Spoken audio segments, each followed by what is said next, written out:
जय हिंद दोस्तों, let's study 41 में आप लोगों का स्वागत है। मैं हूं घनश्याम यादव और दोस्तों मेरे द्वारा आप लोगों को ऑल कंपटीशन से संबंधित प्रश्नों को हल कराया जा रहा है, जिसमें सबसे पहले मेरे द्वारा आप लोगों को भारत का प्राचीन इतिहास पढ़ाया जा चुका है। और दोस्तों अब मेरे द्वारा जो भारत का प्राचीन इतिहास पढ़ाया जा चुका है उसी का रिविजन कराया जा रहा है। तो दोस्तों आज हम रिविजन करेंगे वैदिक सभ्यता के बारे में। कल परसों का क्लास भी वैदिक सभ्यता का ही था, चूंकि थोड़ा सा बड़ा क्लास हो गया था, और आज भी वैदिक सभ्यता के बारे में ही हम लोग पढ़ेंगे। तो दोस्तों आइए देखते हैं कि आज हम लोग को कौन कौन से प्रश्न उत्तर पढ़ने के लिए मिलते हैं। तो दोस्तों आज सबसे पहले प्रश्न मिल रहा है, आर्यों का सबसे प्रिय पशु कौन सा था? लिखेंगे घोड़ा। आर्यों का सबसे प्रिय पशु कौन था? लिखेंगे घोड़ा। देखेंगे यहाँ घोड़े का पिक लगा हुआ है। और फिर अगला प्रश्न बना, इनका मुख्य पेय पदार्थ क्या था? लिखेंगे सोमरस। और देखेंगे दोस्तों यहाँ पर सोमरस का पिक लगा हुआ है। दोस्तों सोमरस ऐसा पदार्थ था जो बहुत ही एक एनर्जी ड्रिंक कर सकते हैं आप, कि एनर्जी देने वाला ड्रिंक था, और ये जड़ी बूटियों से बनता था। अगला प्रश्न बना, ये कितने प्रकार के वस्त्र पहनते थे? लिखेंगे 3 प्रकार के वस्त्र पहनते थे, वास, अधिवास और उषड़ीय। ये 3 प्रकार के वस्त्र पहनते थे, वास, अधिवास और उषड़ीय। और फिर अगला प्रश्न बना, इनका मुख्य व्यवसाय क्या था? लिखेंगे इनका मुख्य व्यवसाय पशुपालन था, लेकिन बाद में आकर ये कृषि हो गया। इनका मुख्य व्यवसाय पशुपालन हुआ करता था और बाद में दोस्तों कृषि हो गया। देखेंगे पशुपालन और कृषि का मेरे द्वारा पिक लगा हुआ है। और फिर अगला प्रश्न बन गया, ये किस प्रकार के धातु का प्रयोग करते थे? तो लिखेंगे दोस्तों ये लोहा और तांबे धातु का प्रयोग करते थे। ये किस प्रकार के धातु का प्रयोग करते थे? लिखेंगे लोहा और तांबे का। देखेंगे यहाँ तांबे का पिक लगा हुआ है और यहाँ पर लोहे का पिक लगा हुआ है। अगला प्रश्न बना, लोहे के लिए किस शब्द का प्रयोग किया गया? लिखेंगे लोहे के लिए श्याम अयस्क का प्रयोग किया गया। देखेंगे यहाँ लोहा है और प्रश्न पूछा जा रहा लोहे के लिए किस शब्द का प्रयोग किया गया? लिखेंगे श्याम अयस्क का प्रयोग किया गया। और फिर अगला प्रश्न बना, तांबे के लिए किस शब्द का प्रयोग किया गया? लिखेंगे लोहित अयस्क का। किसका? तांबे के लिए किस शब्द का प्रयोग किया गया? लिखेंगे लोहित अयस्क का प्रयोग किया गया। देखेंगे यहाँ तांबे का पिक लगा हुआ है जो कि बर्तन है तांबे का। और फिर अगला प्रश्न बना, इस समय में आदान प्रदान का माध्यम क्या था? लिखेंगे वस्तु विनिमय प्रणाली। इस समय में आदान प्रदान का माध्यम क्या था? लिखेंगे वस्तु विनिमय प्रणाली। आप देखेंगे हाँ वस्तु विनिमय प्रणाली का एक पिक लगा हुआ है। और अगला प्रश्न बना, व्यापार के लिए दूर दूर तक जाने वाले व्यक्ति को क्या कहा जाता था? तो दोस्तों उस समय जो व्यापार करने के लिए दूर दूर जाया करते थे उसे पड़ी कहा जाता था। देखिए व्यापारी लोग हैं और उस समय जो दूर दूर तक जाके व्यापार करते थे उसे पड़ी कहते थे। और फिर अगला प्रश्न बना, ऐसे लोग जो ब्याज के लिए पैसा दिया करते थे उसे क्या कहते थे? तो उसके बोलते थे वेक नाट, यानी सूदखोर।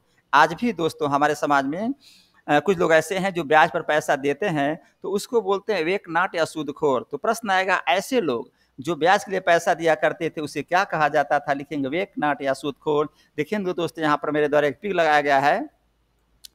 ये भाई सब ब्याज पर पैसा देते हैं और खा पी के मोटे हो गए हैं, और जो ब्याज पर पैसा लेता है देखिए उनकी हालत क्या हो जाती है।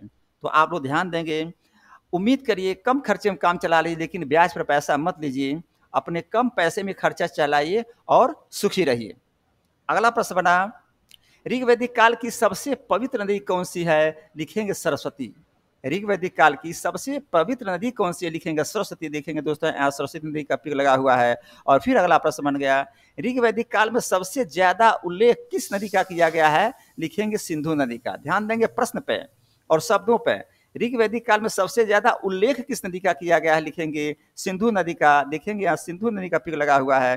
और फिर अगला प्रश्न बना, ऋग्वैदिक काल में गंगा नदी का उल्लेख कितनी बार किया गया है? लिखेंगे ऋग्वैदिक काल में गंगा नदी का उल्लेख 1 बार किया गया। देखिए यहाँ पर 1 लिखा हुआ है। और फिर अगला प्रश्न बन गया, ऋग्वैदिक काल में यमुना नदी का उल्लेख कितनी बार किया गया है? लिखेंगे 3 बार। यानी गंगा नदी का 1 बार उल्लेख किया जा रहा है दोस्तों, और यमुना नदी का 3 बार उल्लेख किया जा रहा है। देखेंगे यहाँ 3 का मेरे द्वारा पिक लगाया गया है।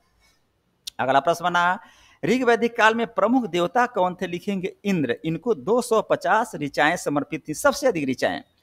तो इससे सिद्ध होता है कि इंद्र ऋग्वैदिक काल के सबसे प्रमुख देवता हुआ करते थे। देखेंगे यहाँ पर इंद्र का पिक लगा हुआ है। और फिर दोस्तों उत्तर वैदिक काल में प्रमुख देवता कौन थे? लिखेंगे प्रजापति।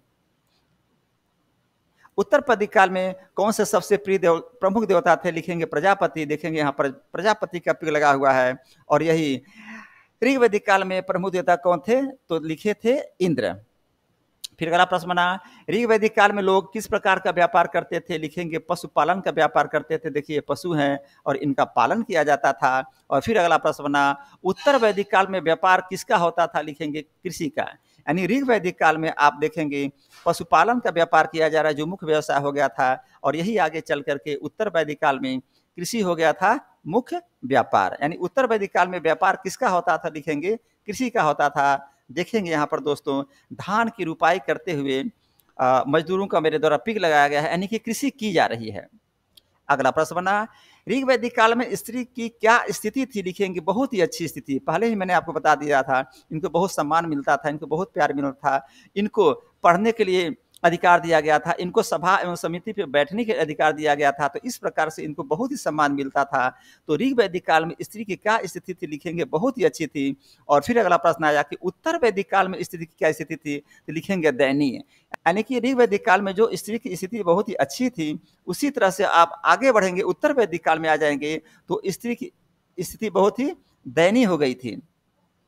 अगला प्रश्न बना, ऋग वैदिक काल में वर्ण व्यवस्था किस पर आधारित था? लिखेंगे कर्म के आधार पर था। पहले ही मैंने बता दिया था आप लोगों को कि ऋग वैदिक काल में जो वर्ण व्यवस्था थी वो कर्म पर आधारित थी। और वही उत्तर वैदिक काल में जब आ गए हम लोग, उत्तर वैदिक काल में वर्ण व्यवस्था जन्म पर आधारित हुई। यानी कि बच्चा पैदा हुआ जिस घर में, पंडित घर में हुआ तो पंडित हो गया, और क्षत्रिय घर में हुआ तो क्षत्रिय हो गया, और वैश्य घर में पैदा हुआ तो वो वैश्य हो गया, यानी कि जन्म आधारित हो गया। तो दोस्तों ऋग वैदिक काल में वर्ण व्यवस्था कर्म पर आधारित थी, और उत्तर वैदिक काल में आकर यही वर्ण व्यवस्था जन्म पर आधारित हो गई। और फिर अगला प्रश्न बना, गोत्र नामक संस्था का जन्म कब हुआ था? लिखेंगे गोत्र नामक संस्था का जन्म उत्तर वैदिक काल में हुआ था। गोत्र नामक संस्था का जन्म कब हुआ था? लिखेंगे गोत्र नामक संस्था का जन्म उत्तर वैदिक काल में हुआ था। देखेंगे उत्तर वैदिक काल का ये पिक लगा हुआ है, ये पंडित जी पूजा कर रहे हैं, ये पंडित जी हवन करा रहे हैं, यानी कि यहाँ थोड़ा सा आडंबर बहुत अधिक बढ़ गया था। अगला प्रश्न बना, उत्तर वैदिक काल में राजा के राज्याभिषेक के लिए किस प्रकार का अनुष्ठान किया जाता था? लिखेंगे राजसूय यज्ञ का अनुष्ठान किया जाता था।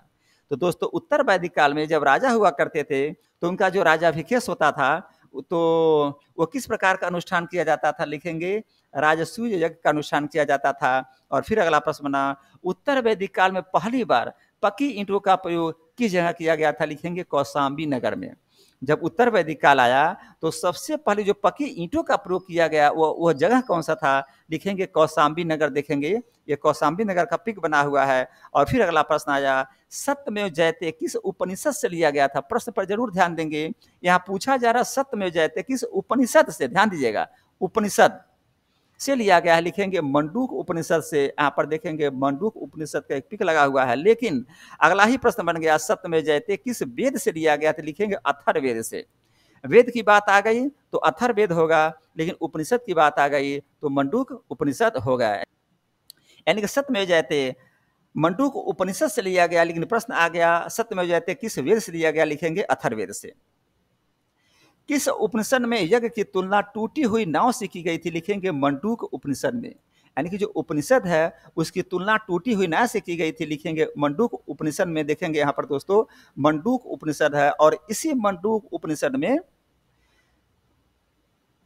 यज्ञ की तुलना टूटी हुई नाव से की गई है। अगला प्रश्न, महाकाव्य कितने प्रकार के हैं? लिखेंगे 2 प्रकार के, रामायण और महाभारत। देखेंगे दोस्तों महाकाव्य कितने प्रकार के हैं? लिखेंगे रामायण और महाभारत। देखेंगे यहाँ पर दोस्तों महाभारत का चित्र है और यहाँ पर रामायण का चित्र लगा हुआ है।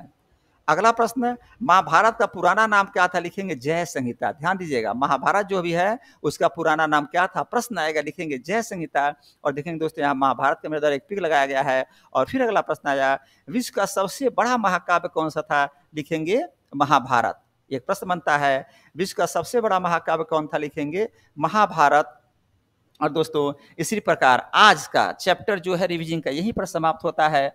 और दोस्तों कहूँगा मन लगा के पढ़िए, दिल से पढ़िए, चिंता मत करिए। बार बार कहता हूँ एग्जाम में क्या होने वाला कोई नहीं जानता है, कोई नहीं जानता, बस आप एक परिश्रम कर सकते हैं, उसके अलावा कुछ नहीं। तो दोस्तों आज का चैप्टर यहीं पर समाप्त होता है। फिर कहूँगा डिस्क्रिप्शन बॉक्स में जाएंगे, वहाँ लिंक मिलेगा, और लिंक खोलेंगे, पूरी जानकारी वैदिक सभ्यता के बारे में गहराई से मैं वहाँ पर आपको बताया हूँ, पढ़ लेंगे। तो दोस्तों आज का चैप्टर यहीं पर समाप्त करता हूँ। जय हिंद, जय भारत।